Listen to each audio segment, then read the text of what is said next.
Mr. Speaker, I wish to inform honorable members of the steps being taken to bring to this honorable House legislation to implement measures to protect customers from the challenges arising in mortgage and lending transactions.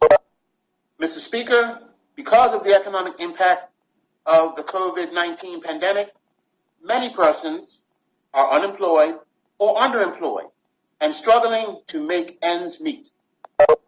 Many of these persons are homeowners with significant mortgages or loans. I am making this statement at this time to assure the public that help is on the way.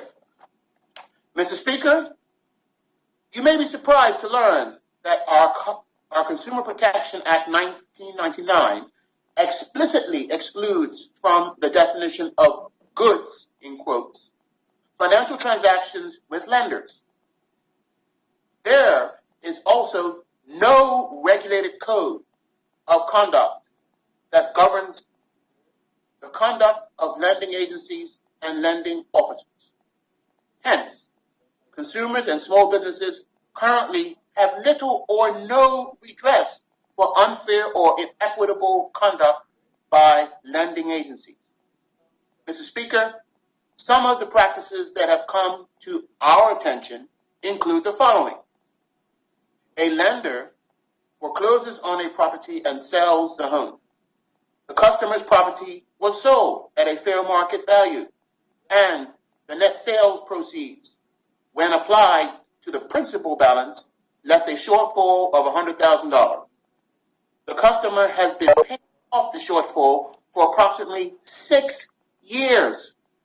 As a result, the former owner ends up with no asset and still paying a debt that they can ill afford to pay. In a number of other jurisdictions, this practice has been discontinued as banks have insurance to underwrite the writing off of bad debts. Next scenario. A customer has a 30-year mortgage term and has made 180 payments on a regular and timely basis and is now in default. It should be noted that these payments have contributed a significant amount of interest to the lender. The lender has the option to restructure the debt to have the effect of a lower mortgage payment and making the mortgage more affordable. Alternatively, the lender could allow the property to be rented and set the interest rate very low, which can be changed to a higher rate when the customer's financial position improves.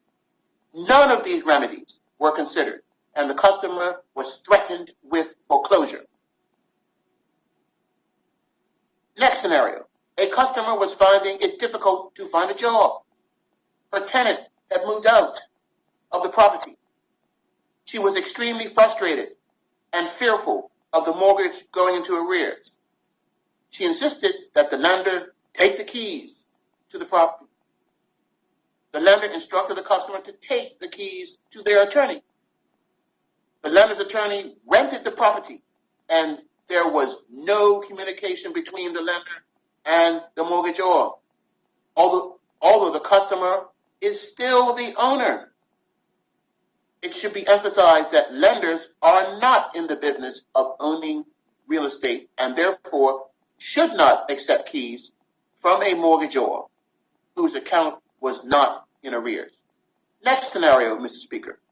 A lender has written to a customer requesting that the customer reduce the mortgage principal balance by more than $60,000 in order to bring the loan to value, LTV, to an acceptable lender loan value.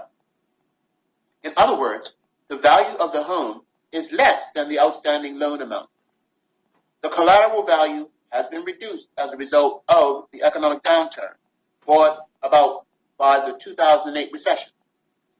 The customer, who has been current on all of her payments, sought independent advice.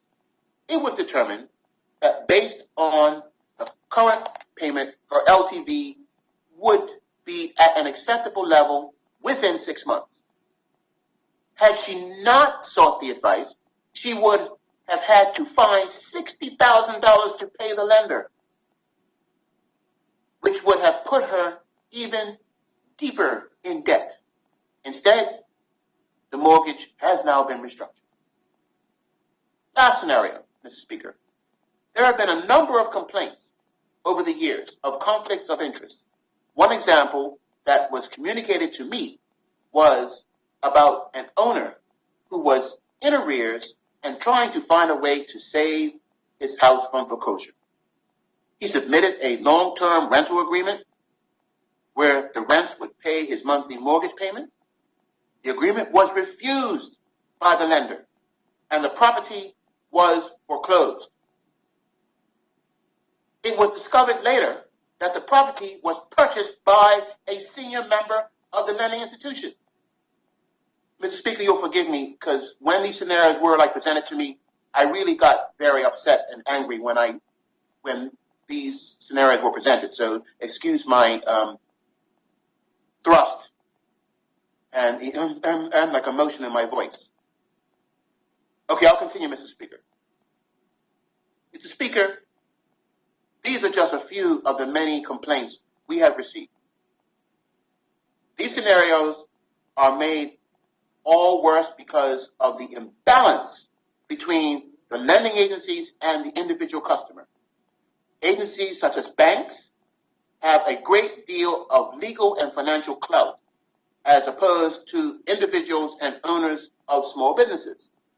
Most customers do not read and understand the entire contract, nor do they understand the terms. Often they are not informed that there are alternative solutions to address their financial challenges. This problem affects persons at all educational and financial levels. Mr. Speaker, you would agree that an individual who is already struggling cannot afford the services of a lawyer or advisor.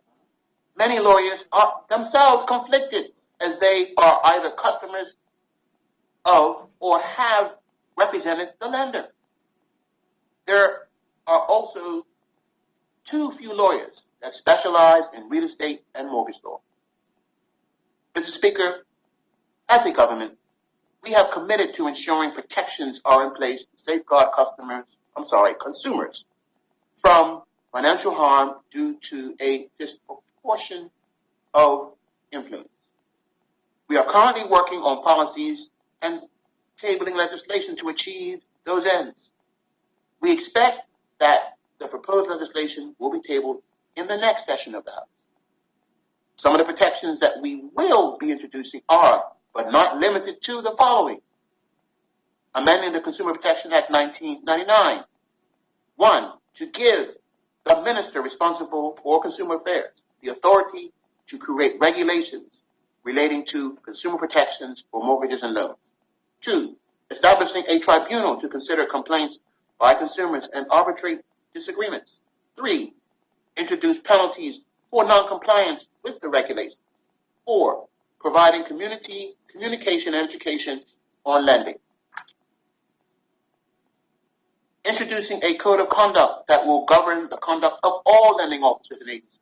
This will include outlining best practices in lending, defining unfair customer treatment and or unfair lending practices, and introducing remedies for addressing such instances.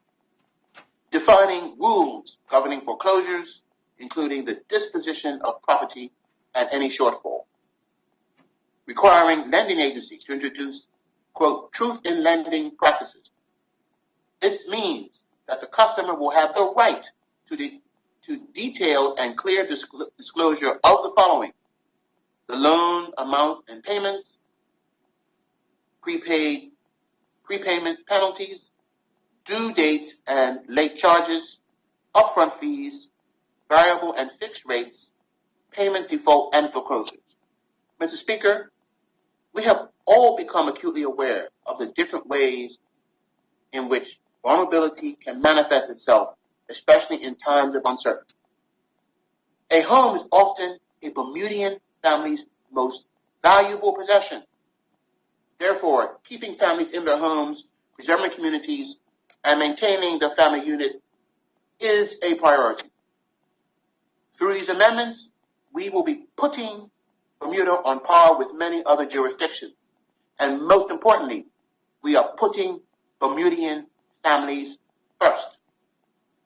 Lending practices that intimidate and cause fear in those who aspire to a peaceful, healthy financial future must end.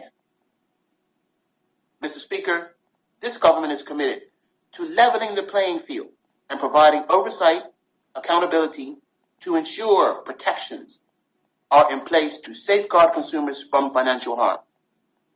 I must remind honorable members that this government has already completed the first phase of consumer financial protection through the implementation of the Debt Collection Act 2018. This initiative represents phase 2 of our financial protection initiative. Mr. Speaker, at this juncture, I would like to acknowledge the excellent work that is being produced by Executive Officer Consumer Affairs Karen Marshall and our consultant, Ms. Frederica Forth. Ms. Forth has had 35 years of experience in lending.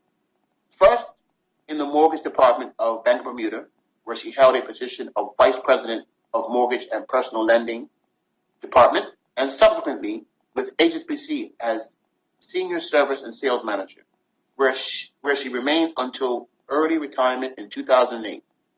Since 2008, she has been in the real estate industry. In addition to offering real estate training and mortgage consultation, honorable members would agree that Ms. Forth has the right experience to assist with this initiative. She is also passionate about identifying protections for consumers in the area of lending. Ms. Marshall and Ms. Forth have almost completed their recommendations on the proposed amendments to legislation, policies and procedures to implement the required protections. Thank you, Mr. Speaker.